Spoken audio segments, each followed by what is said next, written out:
ప్రేక్షకులకి ఆ లలితాంబిక అమ్మవారి యొక్క అనుగ్రహం పరిపూర్ణంగా కలగాలని మనస్ఫూర్తిగా కోరుకుంటూ మనం ఈరోజు మార్చి ఫలితాలు ద్వాదశ రాశుల వారికి ఏ విధంగా ఉంది, ఏ విషయాల్లో జాగ్రత్త వహించాలి, ఏ విషయంలో కలిసి రానుంది, ఏ పరిహార మార్గం చేసుకోవాలి అనేటువంటిది తెలుసుకుంటూ, అదేవిధంగా ఆఖరిలో అసలు జాతక చక్రమే లేని వారు ఏ పని అవ్వాలంటే ఏ దేవతారాధన చేసుకోవాలనే విషయం కూడా నేను మీకు చెప్తాను. ఆఖరి వరకు వీడియో చూడండి.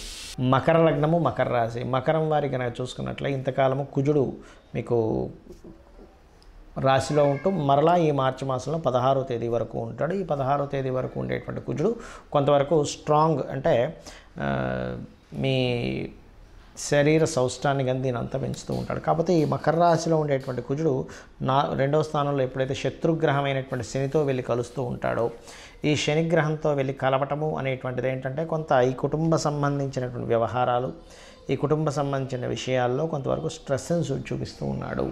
అదేవిధంగా 3లో రాహు ఉండడం అనేటువంటిది ఏమిటంటే కొంతవరకు ఈ కమ్యూనికేషన్ రిలేటెడ్ సంబంధించినటువంటి అంశాల్లో చాలా బాగుందని చెప్పుకోవచ్చు.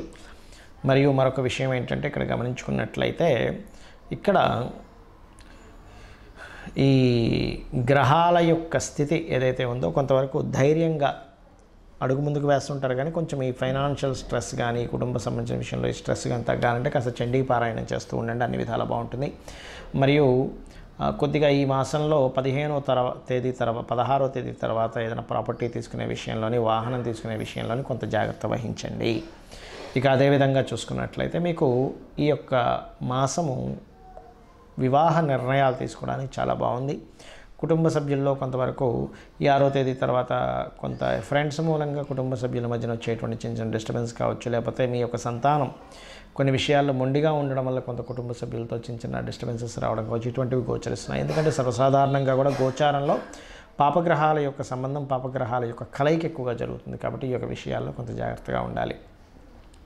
అదేవిధంగా చూసుకున్నట్లయితే ఇది 9వ స్థానంలో ఉండేటువంటి కేతువు యొక్క స్థితి ఏదైతే ఉందో, ఈ కేతువు 9లో ఉన్నప్పుడు సర్వసాధారణంగా ఏంటంటే పుణ్యక్షేత్ర దర్శనాల ద్వారా, పుణ్యక్షేత్రాలకు వెళ్ళడం ద్వారా, అందులో ముఖ్యంగా కేతు అన్నప్పుడు గణపతి ఆరాధన, లేనట్లయితే రాహుకేతువులు పూజ చేయించుకోవడము, కాళహస్తి దర్శనం, ఇటువంటివన్నీ కూడా మీకు మంచి ఫలితాలు ఇస్తుంది. కాకపోతే ఈ సమయంలో కొంత తండ్రితోని, లేనట్లయితే బ్యాంకింగ్ సంబంధించిన విషయాల్లో కొంత తెలియని మిస్ ఇవి అవ్వడము, ఇటువంటివి గోచరిస్తున్నాయి.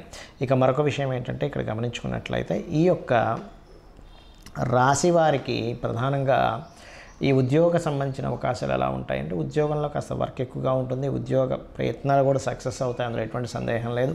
పార్ట్నర్స్ కూడా లభిస్తారు, పార్ట్నర్షిప్స్లో కొత్త ప్రారంభించేటువంటివి ఉన్నాయి. కాబట్టి ఈ మాసంలో ప్రధానంగా మీరు 7వ తేదీ నుంచి 26వ తేదీ వరకు మాత్రం అప్పులు ఇవ్వడము, తీసుకోవడము, పెద్ద మొత్తంలో బ్యాంక్ ట్రాన్సాక్షన్ చేయడము, పెద్ద మొత్తంలో బ్యాంక్ నుంచి అప్పులు తీసుకునేటువంటి అంశాల్లో తీసుకోకపోవడమే మంచిది.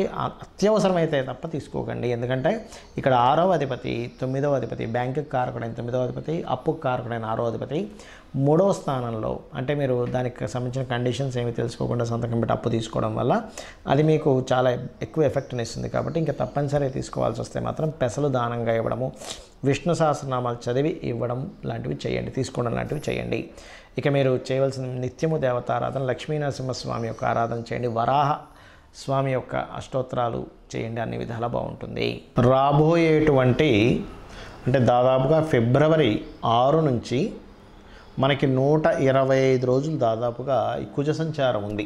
అంటే మకరంలోని, కుంభంలోని, మీనంలోని ఈ కుజ సంచారం ఏమిటి అంటే దేశవ్యాప్తంగా కానివ్వండి, మనుషుల మీద కానీ దీని ప్రభావం ఎలా ఉంటుంది ఇండివిజువల్ రాసుల మీద అంటే కొద్దిగా గొడవలకు దారితీయడము, ఒక డ్రాస్టిక్ చేంజెస్ని ఊహించని విధంగా కొన్ని జరగడం, అది సరిహద్దుల్లో కావచ్చు, అంటే మిలిటరీ సిబ్బంది మీద కావచ్చు, లేనట్లయితే ఎందుకంటే ఈ ఫిబ్రవరి 6 నుంచి స్టార్ట్ అయిన ఈ పరిణామాలు ఇట్లా ఇస్తూ ఉంటాయి. డిఫెన్స్ మీద కావచ్చు, పోలీస్ డిపార్ట్మెంట్ మీద కావచ్చు, అధికారుల మీద కావచ్చు, రాజుల మీద కావచ్చు. ఎందుకంటే మనకి ఈసారి సంక్రాంతి పురుషుడు కూడా ఏం చెప్తున్నా అంటే రాజులు యుద్ధ సంబంధమైనటువంటి వాతావరణాన్ని ఇస్తున్నాడు. అయితే మనందరం కూడా ఈ కుజ సంచారం ఫిబ్రవరి 6 నుంచి దాదాపుగా ఇది జూన్ 2వ తేదీ వరకు దీని ప్రభావం ఉంటుంది. అంటే దాదాపుగా మనకి చూసుకుంటే ఇది ఒక మార్చు అంటే ఒక 125 డేస్ వరకు ఉంటుంది దీని ప్రభావం. మరి ఈ సమయంలో అసలు అందరూ చేయవలసింది ఏమిటి అంటే, ఎక్కువగా గుర్తుపెట్టుకోండి, నవగ్రహాలలో శని భగవానుడు, రాహువు, కుజుడు, రవి, ఈ 4 గ్రహాలు గుర్తుపెట్టుకోండి. ఈ 4 గ్రహాల దగ్గర దీపారాధన చేయడం ఒకటి. రెండవది గణపతి తర్పణము, చండీ పారాయణము, ఇవి కంపల్సరీ చేస్తూ ఉండాలి ప్రతి ఒక్కరు కూడా. ఇది గుర్తుపెట్టుకోండి. ఇవి చేస్తూ ఉన్నట్టయితే ఈ కుజుడు యొక్క ప్రభావం అనేటువంటి తగ్గి, రకరకాల దేశాల్లో ఉంటూ ఉంటారు ఇండియన్స్ వెళ్ళి, అక్కడ ఏదైనా యుద్ధ వాతావరణం ఉన్నా కూడా కొంచెం ఇవన్నీ ఎందుకు చెప్పుకుంటామంటే, యుద్ధ వాతావరణం వచ్చినప్పుడు మనకి ముందుగా సరుకులు ఒక 2-3 నెలలు సరిపోయిన సరుకులు ఇంట్లో ఉంటే ఇబ్బంది ఉండదు కాబట్టి ఇటువంటివి మెయిన్గా జాగ్రత్త పరచుకోవాల్సిన సందర్భాలు నడుస్తున్నాయి. అదేవిధంగా మత విద్వేష సంబంధమైనటువంటి కొన్ని గొడవలు ఇట్లాంటివి కూడా వస్తాయి ఈ కాంబినేషన్ ఉన్నప్పుడు. ఈ కుజుడు కనుక శనికి రాహుతో సంబంధాలు కలుగుతున్నప్పుడు. అయితే సహజంగా అన్ని రాసుల వారు ఇప్పుడు నేను చెప్పిన రెమెడీ చేసుకుంటూ, మరొక విషయం ఏంటంటే, ఎవరికైనా గవర్నమెంట్ రిలేటెడ్ వర్క్స్ అవ్వాలనుకోండి, ఇప్పుడున్న గోచార పరంగా రాశి నక్షత్రం ఏమీ తెలియదు మీకు, కానీ గవర్నమెంట్ జాబ్ సంబంధించిన వర్క్స్ అవ్వాలి. సూర్యభగవానుని చూస్తూ దుర్గా సూక్తము మరియు కాలభైరవ అష్టకము చేయండి, తొందరగా గవర్నమెంట్ వర్క్స్ అవుతాయి. అదేవిధంగా మీకు ఏదైనా చూడండి, భూ సంబంధించిన వివాదాలు ఉన్నాయనుకోండి, ఇప్పుడున్న గ్రహస్థితి రీత్యా చెప్తున్నాను నేను మీకు, భూ సంబంధించిన ముందుకు కదలట్లేదు. అలాంటప్పుడు మీరు చేయవలసింది ఏమిటి అంటే, పర్టికులర్గా మీరు వారాహి అమ్మవారి అష్టోత్తరాలు, ఇప్పుడున్న గ్రహస్థితి రీత్యా వారాహి అమ్మవారి అష్టోత్తరాలు చేసుకుంటూ నవగ్రహాల్లో కుజ శని రాహు గ్రహాల దగ్గర దీపారాధన చేయండి.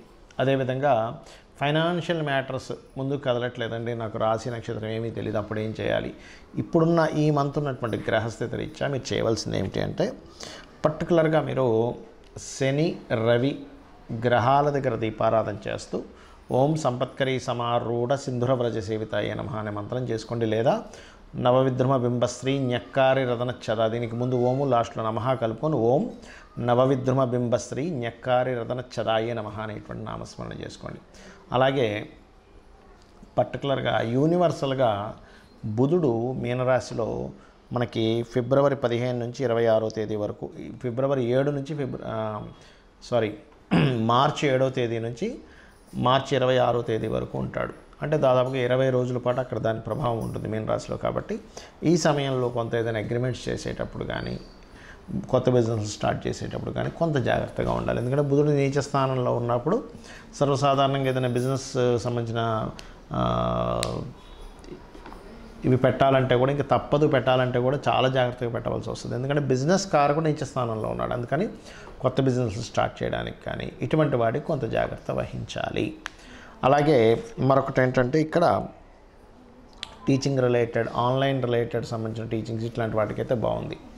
సో అందరికీ చూసుకున్నట్లయితే, అలాగే వివాహ సంబంధించినవి కుదరాలంటే కూడా ఇప్పుడున్న గ్రహస్థితి రీత్యా కాస్త మీరు లక్ష్మీ గణపతి ఆరాధన చేయడము, రావి చెట్టు చుట్టూ ప్రదక్షిణాలు చేయడము, కామేశబద్ధ మాంగళ్య సూత్ర శోభిత కందరాయ నమః అనే నామస్మరణ చేయడం, ముఖ్యంగా గణపతి ఆలయాలకు ఎక్కువగా వెళ్తున్నట్లయితే ఇప్పుడున్న గ్రహస్థితి రీత్యా తొందరగా మీకు వివాహ సంబంధించిన, ముఖ్యంగా మొదటి వారం మార్చి మాసంలో మొదటి వారం ఇది ఎక్కువగా చేయాలి. దాని తర్వాత కాస్త సూర్య భగవానుని చూస్తూ లలిత చదువుకుంటే కూడా మీకు వివాహ సంబంధించిన కుదురుతాయి. ఇది అందరికీ జనరల్గా చెప్తున్నాను.